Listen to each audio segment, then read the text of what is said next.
एक तालाब में एक चूहा और मेंढक रहते थे। ये दोनों एक दूसरे को बिल्कुल पसंद नहीं करते थे। चूहे को शिकायत थी कि मेंढक हर वक्त टर टर टर करता रहता है, ना वक्त देखता है और ना ही मौसम। इसकी हर वक्त की टर टर से सर में दर्द हो जाता है।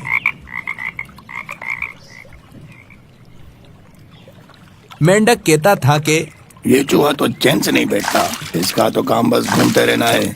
जब देखो सर हिलाता घूमता रहता है और पानी में हर वक्त छप छप करता रहता है। एक दिन हुआ यूं कि दोनों में लड़ाई शुरू हो गई। चूहे ने मेंढक से कहा, ए मेंढक, तुम ये तालाब छोड़कर चले जाओ, क्योंकि ये तालाब मेरा है और मुझसे पहले ये जगह मेरे बाप दादा की थी। ना ना ना, ये जगह हमारे बाप दादा की है, इसलिए तुम यहाँ से चले जाओ। इस बात पर लड़ाई शुरू हो गई। पहले तो दोनों दूर दूर से एक दूसरे को आंखें दिखाते रहते थे और अब ये हुआ कि एक दूसरे से बदला लेने की कोशिश में लग गए। ये सब एक चील भी बड़े गौर से देख रही थी और वो बहुत दिनों से इन दोनों का शिकार करने की कोशिश कर रही थी, मगर ये दोनों हाथ नहीं आ रहे थे। ये दोनों अपनी लड़ाई में चील को भूल गए।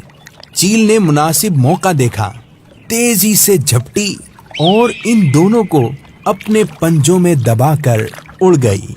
सबक सच है कि आपस के झगड़े में दुश्मन कामयाब हो जाता है।